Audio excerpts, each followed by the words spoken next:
something else has got to sometimes take priority other than work. Because as a business owner, you just get entrenched and you get obsessed and you always want to do better and you forget some of the stuff that is going to be there one day after business.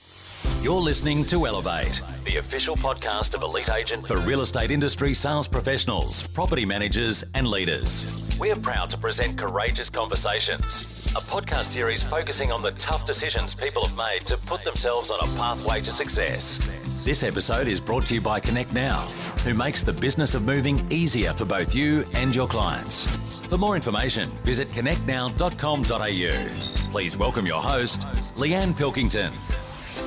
Hey everyone, Leanne Pilkington here for the latest Courageous Conversation. And with me, I've got my very good friend, Virginia. How are you, Virginia? I'm very well. Thank you, Leanne. How are you? Yeah, I'm awesome. Now, everybody is going to know Virginia Brookes from her wonderful recruitment business, Resolver Recruitment.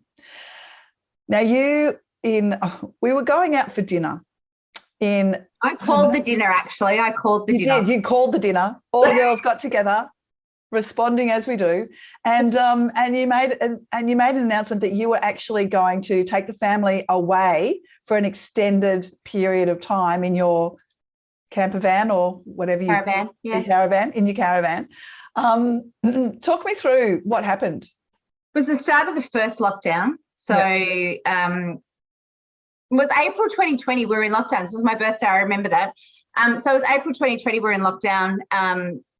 And obviously the real estate market had just really bounced back kind of the October 2019, September 2019, everything started bouncing back. And we'd had a really hard year. 2019 was a really tough year for most real estate agents. It was a really tough year. And then it got to kind of August, September, and things just started to really take off again. And so we're obviously reactive to the real estate business, because the real estate industry, because that's what we recruit for.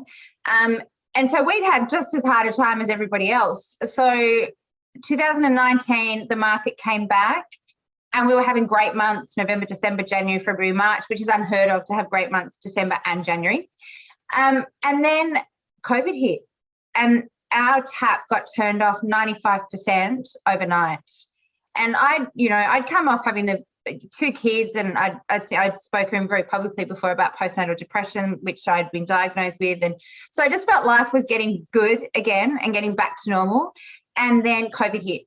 And I think as a business owner, everyone was grappling to work out what this meant for life and what it meant for our businesses, what it meant for jobs.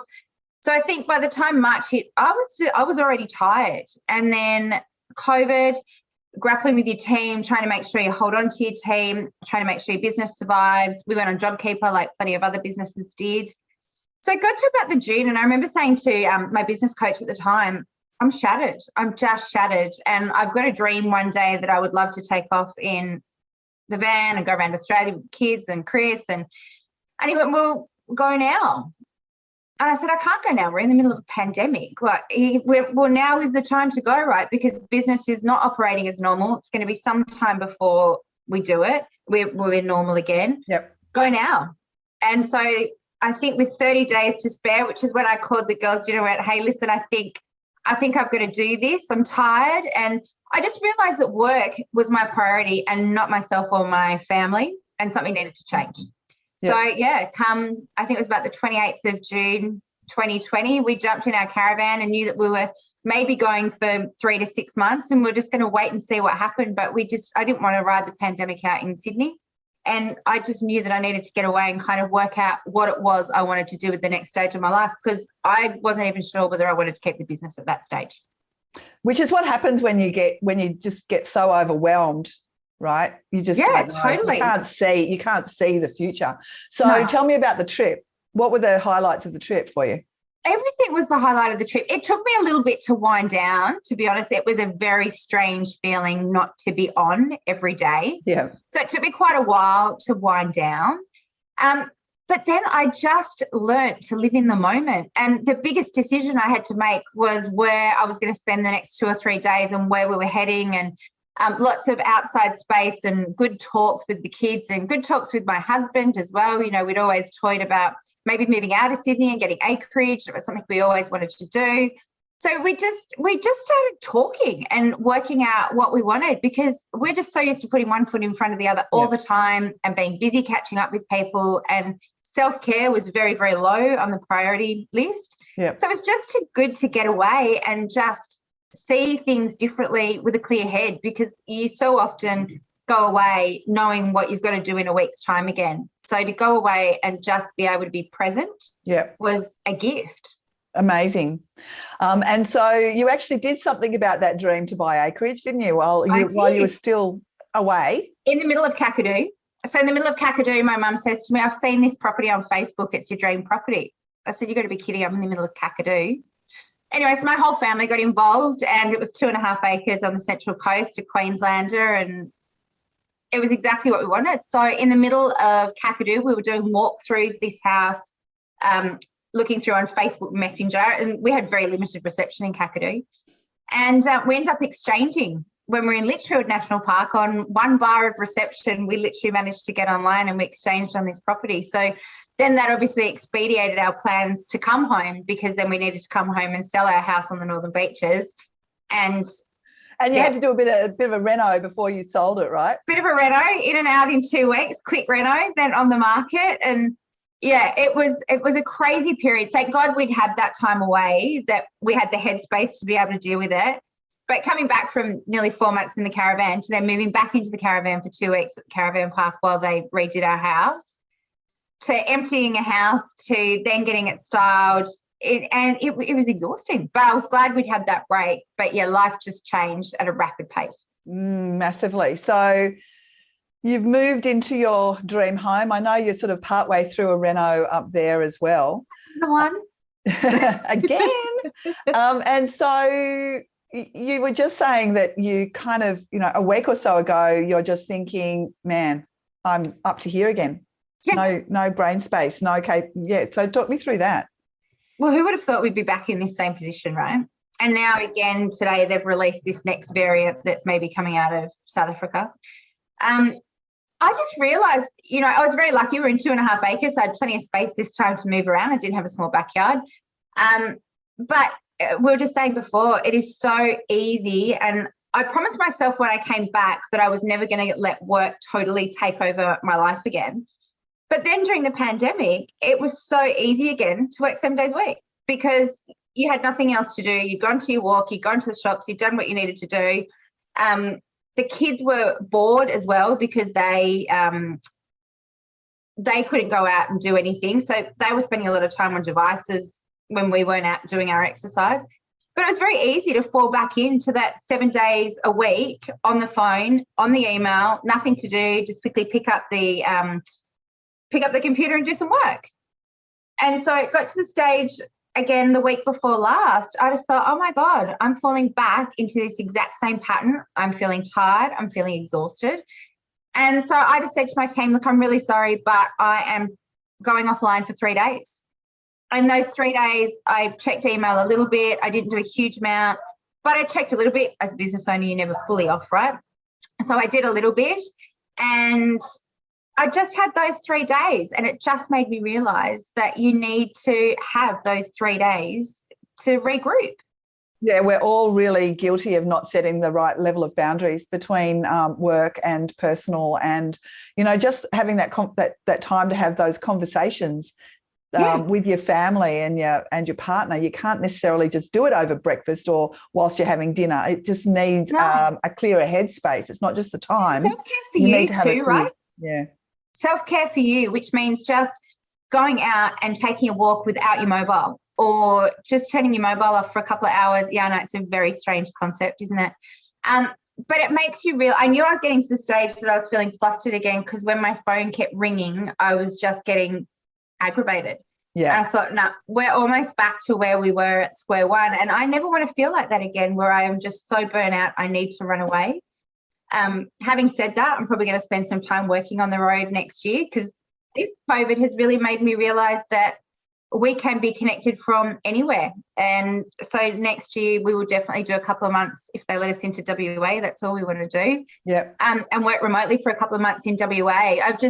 I keep realizing that I keep putting things off that I want to do because work's good or the team needs me or the market's great, or whereas I've got this little window of time where my children are little, and my daughter will be 11, Stella will be 11 next year, Ashton will be 7, and give it a few years and they're not going to want to hang out with me. They're not going to want to do things with me on a regular basis. They're also not going to be able to be away from school for a couple of months either, whereas at this age it's not so bad.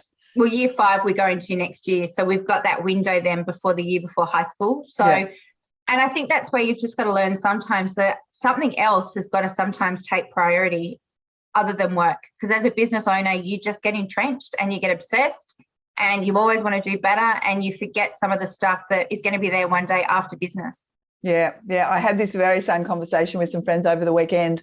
You got to stop putting off the things that you want to do. This friend of mine, we were talking about overseas trips, and he'd been not willing to travel for all kinds of reasons, not COVID related, but even prior to that. But he said on the weekend, you know what, I've just realised I've got to start saying yes.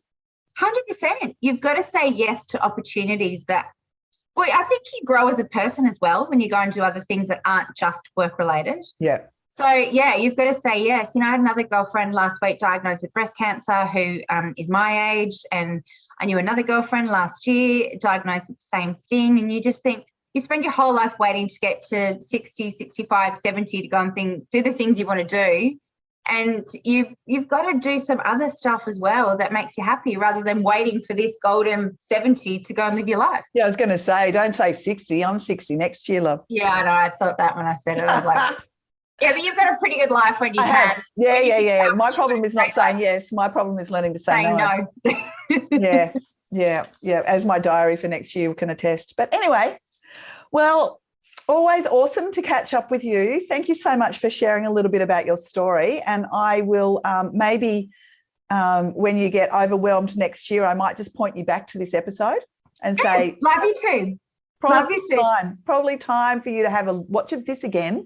I know. Sure. Well, hopefully we don't get put into these lockdowns again, right? Like that was horrible. And, you know, look, things like that happen. And hopefully we won't be put in that position where we're home for 4 months where we can just log on every single day and do nothing but work. Hopefully we won't be in that position again. Actually, before I let you go, I wanted to talk to you quickly about property managers. Yeah. How are you seeing the market out there with property managers at the moment? It's tough. We have lost so many again with this lockdown. Tough. People really need to start training from out of the industry. And we've said this for years, and there is more and more of it happening now. I've noticed quite a lot of it. We've done some placements, quite a few of people coming into the industry from other industries. Yeah. I worry now that we've missed the boat with some of them because a lot of people have missed the boat because now hospitality is coming back, tourism's coming back. So I'm worried that we've sometimes missed the boat with it. But I think we've just always got to be open to people wanting to join the industry that have got really good attributes that can make a difference to the industry. Yeah. You know, people are tired. Now, I had a conversation with someone the other day who was thinking about maybe turning over their property management team because they'd all become negative. And when I said to them, when's the last time they had a holiday? Well, like all of us at the beginning of COVID. And I said, well, they haven't had a break. They've worked harder than so many people. And you're telling me they've got a bad attitude. They probably do because they're probably tired. But I mean, you know, as somebody says to me regularly, the fish rots from the head. So if they've got a bad attitude, what's the leader's attitude like? And obviously, I don't know who you're talking about, but I did a session with Harriet, our head of growth, with one of our officers that had gone through a turbulent time, and everybody's thinking was all below the line. So they were blaming other people, they were making excuses, they were in denial. And we did this really big session with them about what they wanted next year to look like, what they wanted their values to be, how everybody needed to move the conversation from below the line to above the line, which is ownership, acceptance and responsibility. Yeah. And it was quite powerful the way that people recognised their behaviour, the impact their own behaviour and their own commentary had. Everybody had been dragged below the line. So it was a really, really powerful session. And I would recommend anyone who's seeing that trouble with their staff or their team to have a look at those above the line and below the line conversations. Happy to help you, happy to, you know, reach out reach out if you want to have a conversation on it, but it was incredibly powerful. But as a leader, you've got to take some ownership, right? You do, and I think you need to give your property managers a break too. Like, these guys have been on constantly now through 2 lockdowns. Yeah. And if you're in lockdown, guess what? You're home all the time. Guess what happens when you're at home? You need things that need fixing, things break. And I just said to these guys, how about giving them a couple of long weekends between now and Christmas? How about giving Team A an extra week at the start of the break and Team B an extra week at the end? Like, let these people refresh. And let them know that you really appreciate and value what they've done for you. 100%. They've kept on to you. They've kept hold of your biggest asset. Yeah. So look after them. So, there's a lot of principals out there that really do look after their property managers. There's a lot that it's very different to what it was 10 years ago. But I think, you need to look after the ones that you've got and keep training them as well, because stuff's changing so quickly that even if they're a great property manager, they need to stay on top of the industry. So, yeah, property managers, I feel for at the moment. I hear you. If you're listening, I hear you. But yeah, it's tough, and it's only going to get tougher unless people start recruiting juniors. Like, there's a whole heap of people leaving school now. Grab them. It's a great industry. Grab them and train them. Make them rookies. And REI, I know there's a lot of government funding at the moment for trainees. Yeah, absolutely. There's traineeships. So reach out to the REI. You've got to do it before the end of March, so there's still plenty of time. And I think it's a decent whack too, like up to 25, 26 grand plus training. And, so there's some awesome incentives for people out there to bring fresh starters in. And, let's give the industry some good life again. New life, new blood. Absolutely. Couldn't agree more. All right, lovely. Well, I will look forward to seeing you for lunch and dinner this week. I know, absolutely. Busy week, aren't we? Yes, we are busy. Have a wonderful rest of your day, and I'll look forward to seeing you soon. You too. Thank you for having me. We hope you enjoyed this episode of Courageous Conversations, with thanks to connectnow.com.au. Don't forget to get access to all of Elite Agency's premium resources, including a detailed episode guide for this podcast. Visit joineliteagent.com.